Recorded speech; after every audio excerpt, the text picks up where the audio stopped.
Namo tassa bhagavato arahato samma sambuddhassa. Namo tassa bhagavato arahato samma sambuddhassa. Namo tassa bhagavato arahato samma sambuddhassa. So today is a very happy occasion. We have ordained a brand new Samanera, another member of the Sangha. The most literal translation into English of Samanera would be little shaman. In India, there were two classes of holy men, the Brahmins and the Samanas. And you'll see this often in the Pali Canon, in the suttas, when they're talking about holy men in general. It would be Samanas and Brahmins. It would be as a pair, and they were quite different. And I say men advisedly because all the Brahmin priests were men, and most of the Samanas. We do have some mention of female Samanas, but they seem to have been quite rare. Samanas were religious seekers who went forth from the home life, and the ceremony that we conducted today is called the Pabaja.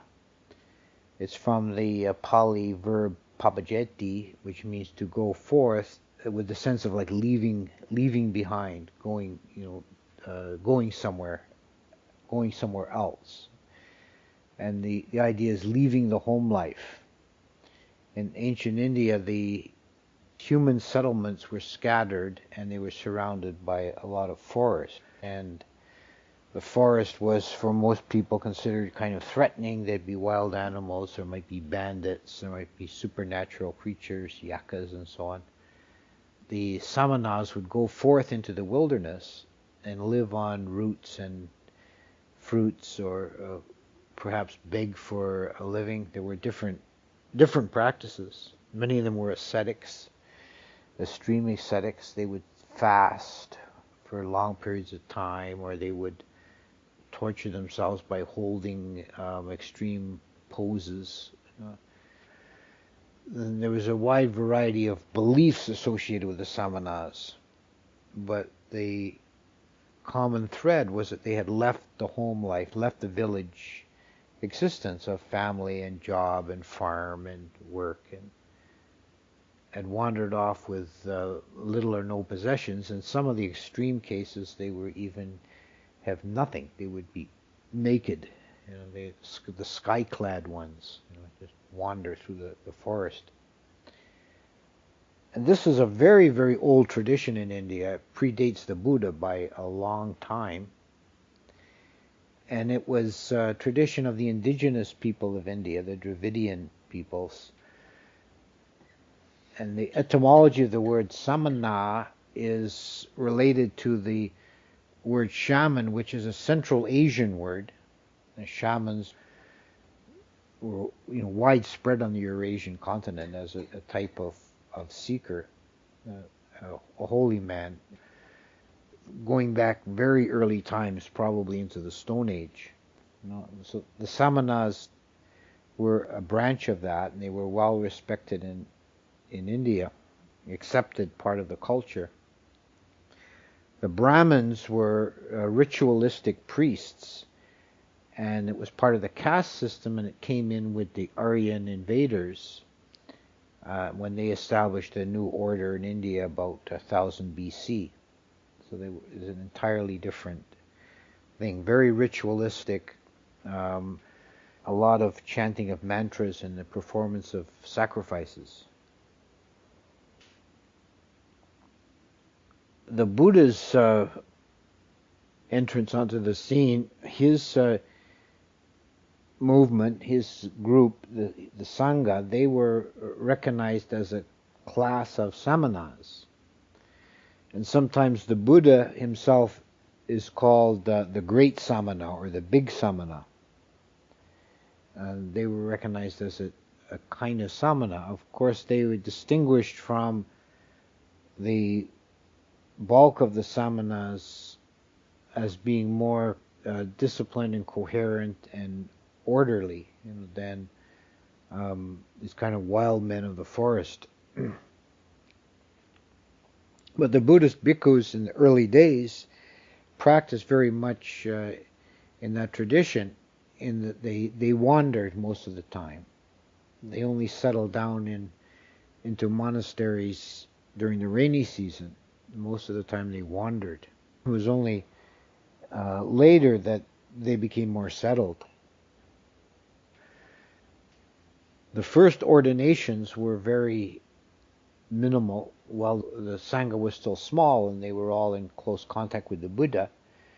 The first ordinations were what they called the Ehi Bhikkhu ordination, which means come here Bhikkhu.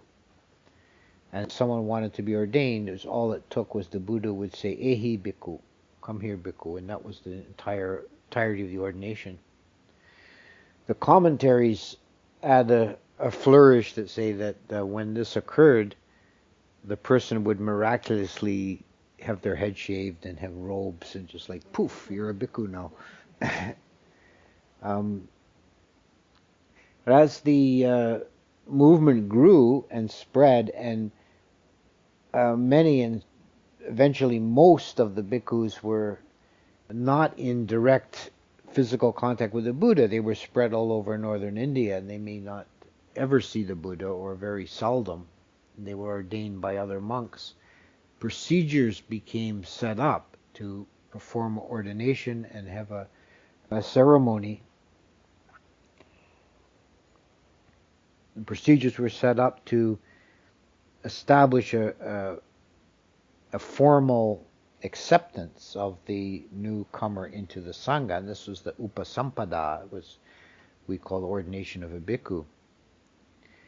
The concept of Samaneras came a little bit later, and originally it was intended entirely for youngsters, boys under the age of 20. There's a story in the Vinaya that some monks had ordained a bunch of young boys, and in the night they started crying, and they were yelling out, give hard food, give soft food. And the Buddha asked in the morning, what was that clamor and racket of boys last night? And someone told, well, we ordained all these young guys. And the Buddha laid down the rule that you could only ordain someone who's 20 years old. This was the rule. It still is now. To be a bhikkhu, you have to be at least 20. But he allowed them to ordain younger as Samaneras. And at first it was established at age 15. So it was set up as an entrance into the full Sangha, that boys could ordain from age 15. And later this age was reduced, and it was established that as long as, and it's very odd, but it was established that as long as they could scare away crows, they could be considered old enough to ordain. And we have stories of Samaneras as young as 7 in the Pali Canon. And in Buddhist countries today, in Thailand or Sri Lanka, they will ordain boys for temporary or longer term. They stay at the monasteries, and nowadays they're state education, but in the old days that was a way of getting a boy an education, was to have him stay at a monastery. Later still, it became established as a separate part of the ordination for everyone, that before taking the higher ordination, one had to take the lower ordination, the Pabbaja, followed by the Upasampada.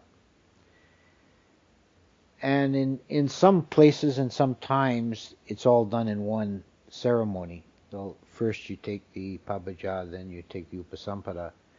But in the many branches of the Thai forest tradition, including the Ajahn Chah tradition, to which we belong, it's an established part of the training that someone entering into the Sangha first takes the Pabbaja and remains as a Samanera for at least a year.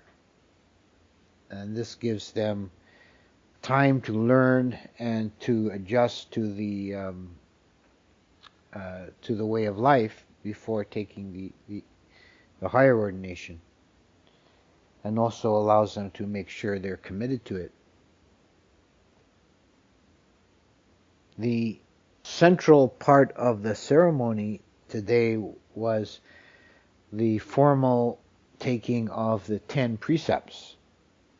This is what defines a Samanera. This is essentially the Vinaya for a Samanera, is the 10 precepts. In Theravada Buddhism, there are a number of different sets of precepts. The basic set is the 5, which are the ethical precepts that all good Buddhists are advised to follow, and it's framed in this way: Samadhiyami Sikapadani, which means I will endeavor to follow this path of training. So it's not like a commandment. It's not like that. It's like good advice. It's the you're committing. You take that vow. You're committing to endeavor to follow these paths of training. And the 5 precepts are entirely ethical. There's the precept Panatipata, which means not killing living things. Adinadana, which is the precept of not stealing. And the phrasing in Pali is not taking that which is not given. So not taking that you're not entitled to. And then the 3rd precept for lay people is Kameso Michachara Veramani, which is refraining from sexual misconduct, which is defined as basically as being adultery. Musawada Veramani is not engaging in false speech, which is extended to include harsh speech and slander and so on. And the final one is Surya Mariya Majjapamatadana, to refrain from taking intoxicants. That's the literal Pali, is to refrain from brewed, fermented, and distilled liquor. And those are all considered to be ethical basis of morality. Then the next set is the 8 precepts, which includes the 5, but adds renunciant precepts, which are ways of training the mind with sense restraint. So they don't have a direct bearing on ethics. They have more of a impact on meditation. So the 8 precepts are often taken by lay people for short periods of time as a special vow, as an aid to meditation. Or one who takes them longer term is called an anagarika. And these include the precept against sexual misconduct is changed to Abramacharya Veramani, which means refraining from all sexual activities. So celibacy.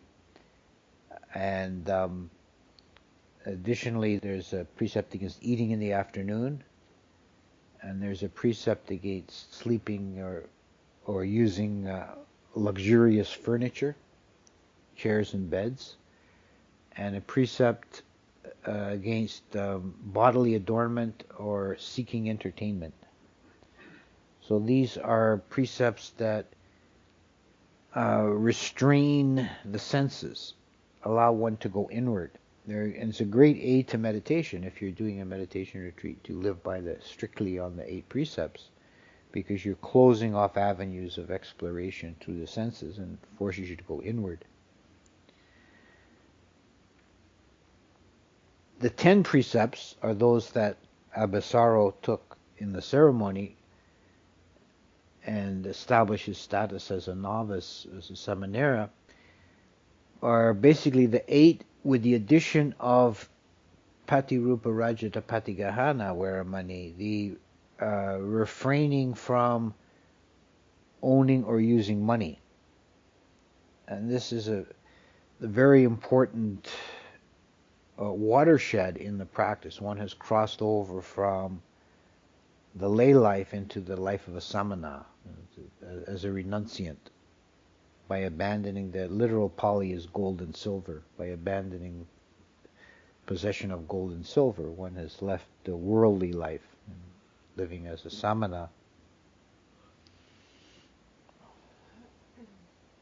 Then if Samanera, after a year as a Samanera, chooses to take the higher ordination, then they have the full Vinaya of Patimokkha of 227 rules. So we define these different classes of individuals by the precepts they have taken.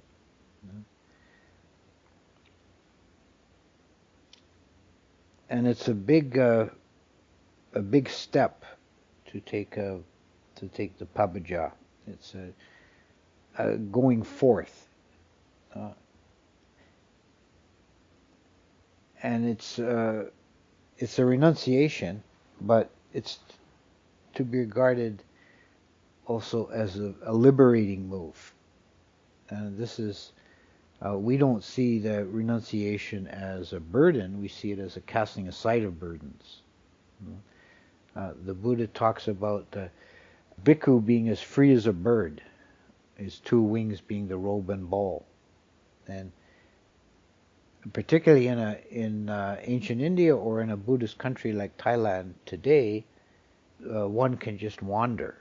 As a bhikkhu, you can just wander in a Buddhist country and go for alms in the village in the morning, and then wander down the road, find a quiet place to spend the day, and then carry on, completely unhindered.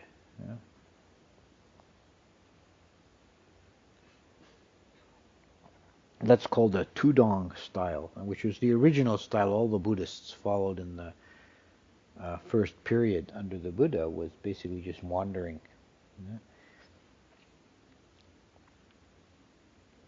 And that requires to really work easily and well, that requires the base of support in the society. The society has to be congenial to that, as it was in ancient India and as it is in Buddhist countries today. When we establish monasteries like this in non-Buddhist countries, then we require more support from lay people to keep the place functioning. And the usual method for small places like this is to have a steward, a lay person who lives on the property and takes care of the duties.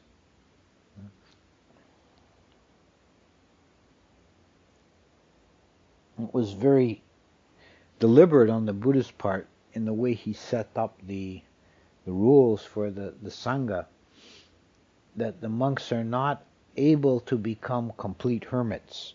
They have to maintain a relationship with the laity, because we're dependent on the laity for sustenance. It's in some religious traditions, religious seekers can, grow their own food or live like support themselves economically in one way or another.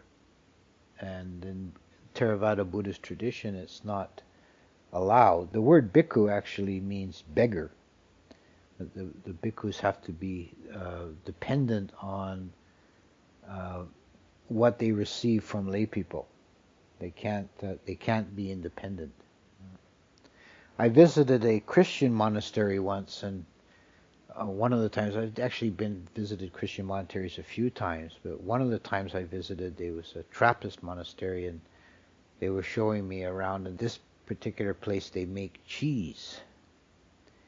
And he was showing me the operation to make cheese, and he said that Saint Benedict had laid down in their rule that the monks have to work; they have to support themselves.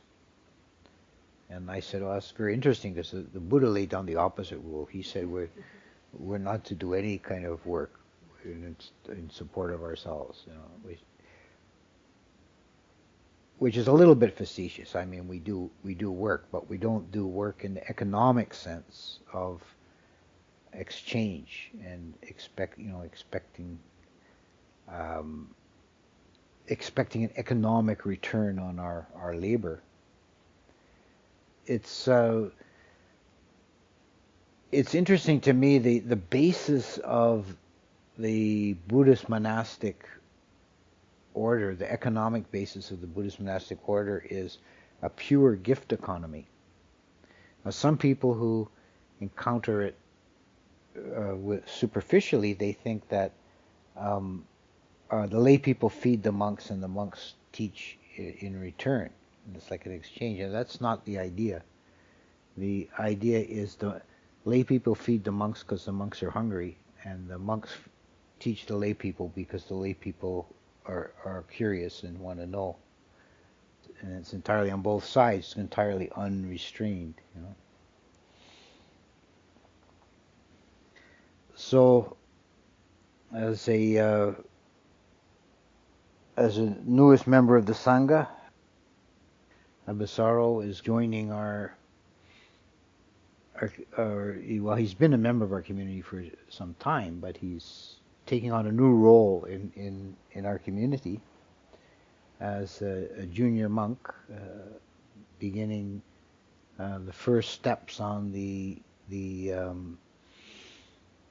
journey of the holy path, brahmacharya, samana, the little shaman, the novice monk, you know, however you want to describe his status. I gave him the name Abhisaro, which means the luminous one. The Abhisara beings are a class of beings that are highly refined Brahma gods of the second jhana level, and they are self-luminous, radiant, feeding on bliss. It's a class of beings that we all have a primordial connection to, because in the mythology of the origin of the human race is that we are fallen Abhisara beings. So that when we practice meditation and we move into the jhanas, in a sense you could say we're remembering that which has been forgotten long ago. We're attaining to states of consciousness that are primordial to us, that are more natural to us than our ordinary sense-bound consciousness, which we have to learn to transcend. So I thank everybody for coming today and participating in this occasion, and I wish Nain Abhisaro the very best in his endeavors in the holy life, and may you reach Nibbana quickly.